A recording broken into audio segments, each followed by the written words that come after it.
तो last episode के and पे हमने देखा था कि हमारा हालिन जो था अपने साथियों के साथ बड़ी तेजी के साथ आगे बढ़ रहा था और उन लोगों से कहता है कि हमें और भी तेजी के साथ आगे बढ़ना होगा, कहीं मेरे दोस्त यहाँ पर मर ना जाएं। तो इसी के साथ ही वो और भी ज्यादा स्पीड पकड़ लेता है। तो दूसरी तरफ का सीन दिखाता है जहाँ पर उसके साथी अभी फाइट कर रहे होते हैं। तो वहाँ पर डिमोनिक फैक्शन के लोग जो होते हैं वो एक एक करके अंदर आ रहे होते हैं, जिसके लिए उन्हें उनको मारना ज्यादा मुश्किल नहीं होता। तो अभी ये लोग यहाँ पर सेफ होते हैं फिलहाल के लिए। तो मास्टर मोहन से कहते हैं कि मुझे लगता है कि जीगाल फैमिली की फॉर्मेशन ज्यादा देर तक नहीं टिक पाएगी फिलहाल के। तो जीगाल फैमिली की फॉर्मेशन ने उन्हें का रखा हुआ है। तो जीगाल फैमिली का एक वॉरियर आके बढ़ता है और कहता है कि आप लोगों का बहुत बहुत शुक्रिया जहां पर हमारा साथ देने के लिए। हमारा एक वॉरियर जो था वो यहां से निकलकर जा चुका है और जाकर हमारे बाप के बाकी साथियों को बुलाकर लेकर आएगा, जिन रीइंफोर्समेंट्स यहां पर आती ही होंगी। तो उनके अपने साथियों की भी हालत काफी ज्यादा खराब होती है। तो मास्टर मो कहती है कि यहाँ पर हमारे बहुत सारे लोग बहुत ही बुरी हालत में, काफी सारे लोग मर चुके हैं और ज्यादातर लोग तो यहाँ पर बुरी हालत में जख्मी है। लेकिन मुझे एक बात की समझ नहीं आ रही क्या है, यहाँ पर अगर फॉर्मेशन को तोड़कर वो लोग अंदर आ सकते हैं तो वो एक एक करके अंदर क्यों आ रहे हैं। वो फॉर्मेशन को तोड़कर पहले भी तो अंदर आ सकते हैं,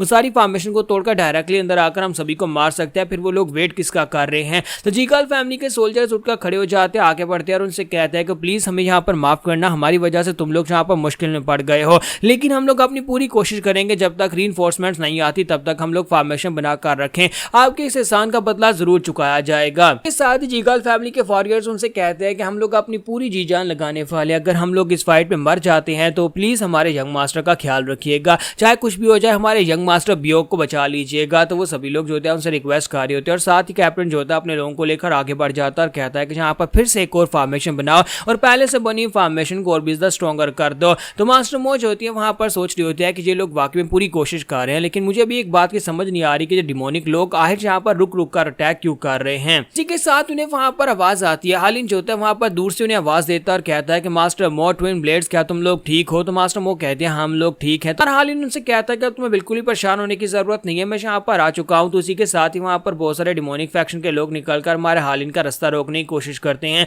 तुम्हारा हालिन अपनी तलवार निकालता है, उन सभी के ऊपर अटैक करता है और कहता है कि नहीं, तुम में से कोई भी यहाँ पर मेरा रास्ता रोक नहीं सकता। यंग मास्टर पैंग उसे कहता है कि तुम्हें परेशान होने की जरूरत नहीं है, हम लोग तुम्हारा रास्ता क्लियर करते हैं, तुम पहले अपने साथियों के पास पहुंचे। तो हालिन कहता है कि तुम्हारा बहुत बहुत शुक्रिया, जबकि सियोमुन साइड के ऊपर से निकलता है और उसे कहता है हालिन इस बात को याद रखना, मैं तुम्हारे ऊपर एक बहुत बड़ा एहसान कर रहा हूँ, तुम्हारी जान बचाकर, तुम्हारे साथियों की जान बचाकर, कल को तुम्हें यहाँ पर इस एहसान का बदला चुकाना पड़ेगा। तुम्हारा हालिन उसकी तरफ देखता है और कहता है हाँ क्यों नहीं, मैं इस बात को याद रखूंगा, तुम्हारा बहुत बहुत शुक्रिया। और इसी के साथ हमारा हालिन जो था बड़ी तेजी के साथ वहां पर बीच से आगे की तरफ निकल जाता है। वो सीधा उस जगह के ऊपर जा रहा था जहां पर उसके साथी हैं। तो वहीं पर रास्ते में एक और मास्टर निकलता है और उसके ऊपर अटैक करता है, लेकिन हालिन अटैक को अवॉइड करते हुए आगे बढ़ जाता है और कहता है कि आज मेरे रास्ते में कोई नहीं आ सकता। तो उसे वहां पर सामने वो रेस्टोरेंट दिखाई देता है। तो वो कहता है कि फाइनली मैं अपने दोस्तों तक पहुंच चुका हूं, बस थोड़ा सा और मैं उन तक पहुंच जाऊंगा। तो हालिन ऊपर की तरफ जंप करता है और उनकी फॉर्मेशन को वहां पर देखता है कि वो लोग रेस्टोरेंट के अंदर होते हैं, लेकिन उनकी हालत खराब होती है। तो वो उसे कहता है कि यंग लॉर्ड तुम्हें यहाँ पर नहीं आना चाहिए था। तो यहीं पर से क्लिफ के ऊपर का सीन दिखाते हैं जहाँ पर एक एल्डर खड़ा होता है,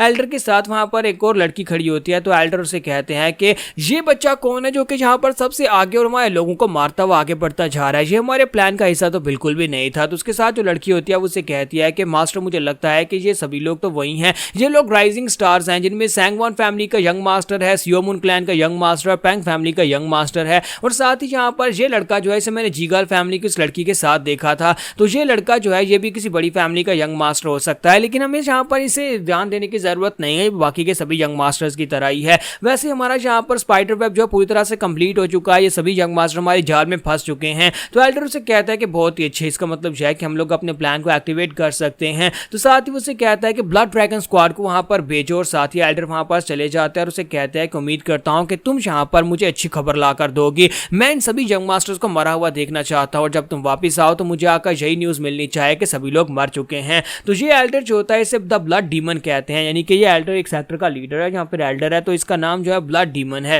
यंग मास्टर हालिन जो होता है वहां पर जंप करते हुए फॉर्मेशन के अंदर चला जाता है, अपने साथियों के पास पहुंच जाता है। जैसे वो अपने साथियों के पास पहुंचता है उनको देखता है कि वो सभी लोग बुरी हालत में जख्मी होते हैं। तो मास्टर वो भागते हुए आगे बढ़ते हैं और कहते हैं कि ये क्या, तुम यहाँ पर क्यों आ गए, यहाँ पर आना बहुत ज्यादा खतरनाक है, तुम्हें यहाँ पर अकेले नहीं आना चाहिए था। जबकि हमारा हालिन जो होता है उसे गले से लगा लेता है और कहता है कि मुझे इस बात की बहुत ज्यादा खुशी है कि मास्टर मो तुम बिल्कुल ठीक हो। मास्टर मो भी वहां पर शर्माना शुरू कर देती है और उसे कहते हैं कि हमने तुम्हें बहुत ज्यादा मिस किया। और हालिन के साथी भागते हुए साइड के ऊपर से आते हैं और कहते हैं लेकिन यंग मास्टर ये सिचुएशन बहुत ज्यादा खतरनाक है, तुम अकेले यहाँ पर क्या कर रहे हो, तुम्हें यहाँ पर नहीं आना चाहिए था, इस जगह के ऊपर अकेले आना तो यहाँ पर मौत को दावत देने के बराबर है। तो हालिन उसे कहता है कि तुम्हें किसने कहा जाए कि मैं यहाँ पर अकेले आया हूँ, मैंने कुछ नए दोस्त बनाए आए हैं। तो इसी के साथ ही वो सभी राइजिंग यंग मास्टर्स और उनके साथी भी वहां पर पहुंच जाते हैं। तो वो सभी लोग वहां पर एंट्री मारते हैं। तो हालिन कहता है देखो यहाँ पर मैं बिल्कुल भी अकेला नहीं हूँ। तो हालिन को इसी के साथ ही वहां पर डेडली एनर्जी महसूस होती है। वो इस लड़की की होती है जो कि ऊपर खड़ी होती है। तुम्हारा हालिन कहता है ये क्या हो सकता है, इतनी पावरफुल डिमोनिक एनर्जी ऊपर से क्यों महसूस हो रही है। तो हालिन कहता है कि इसका मतलब यह है कि जहां पर और भी कोई है, कोई बहुत ही पावरफुल है जो अभी तक जहां पर नीचे नहीं उतरा। तो हालिन कहता है इसका मतलब यह है कि हमें यहाँ पर जानबूझकर बुलाया गया ताकि हमें इस जगह के ऊपर फंसाया जा सके। ये एक बहुत ही बड़ा ट्रैप है और हम लोग यहाँ पर इस ट्रैप के अंदर पूरी तरह से फंस चुके हैं। तो हालिन जो होता है वहीं पर से वॉइस ट्रांसमिशन के साथ उनसे कहता है कि जीगाल सैंगवान तुम सभी लोग मेरी बात को ध्यान से सुनो, हम लोग यहाँ पर एक ट्रैप के अंदर फंस चुके हैं। हालिन उनसे कहता है कि जीगाल फैमिली के लोगों को और मेरे क्लैन के लोगों को इस्तेमाल करके उन लोगों ने हम सभी लोगों को यहाँ पर बुला लिया है। वो चाहते थे कि यहाँ पर सभी यंग मास्टर्स पहुंच जाएं। क्या तुम लोग यहाँ पर इस बात को नोटिस कर पा रहे हो? मुझे लगता है कि तुम्हें यहाँ पर दिखाना पड़ेगा। तुम लोग यहाँ पर बिना कोई इशारा किए और बिना अपनी एनर्जी को रिलीज किए जरा साइड के ऊपर उस माउंटेन की तरफ देखो, उस क्लिफ के ऊपर से एनर्जी को महसूस करके देखो। तो वो सभी लोग हैरान हो जाते हैं और कहते हैं कि ये हमसे की ट्रांसमिशन से बात क्यों कर रहा है। तो हमारा हालिन उनसे कहता है कि हम लोग एक बहुत ही बड़े ट्रैप में फंस चुके हैं, जरा जल्दी से अपनी एनर्जी महसूस करके देखो क्लिफ के ऊपर से। तो जैसे ही वो सभी लोग जो होते हैं वो राइट साइड के ऊपर क्लिफ की एनर्जी को महसूस करते हैं तो उन्हें बहुत ही पावरफुल डिमोनिक ऑरा महसूस होता है। ये सभी लोग बहुत ज्यादा घबरा जाते हैं और कहते हैं कि ये क्या हो गया, हम लोग तो वाकई में एक बहुत ही बड़े जाल में फंस चुके हैं। दूसरी तरफ से एल्डर लड़की जो होती है वो कहती है कि लगता है कि फाइनली उन लोगों को हमारे बारे में पता चल चुका है कि हम लोग यहाँ पर हैं। तो दूसरी तरफ से ब्लड ड्रैगन स्क्वाड का कैप्टन जो होता है उसे कहता है कि मास्टर जो क्या हम लोग जाएं और जाकर उनके ऊपर अटैक करना स्टार्ट करें, क्योंकि अभी वो सभी लोग एक ही जगह के ऊपर इकट्ठे हैं, अगर अभी जाकर अटैक करेंगे तो फिर ठीक रहेगा। तो मास्टर जो उसे कहती है कि नहीं, फिलहाल के लिए उनके ऊपर अटैक नहीं करना,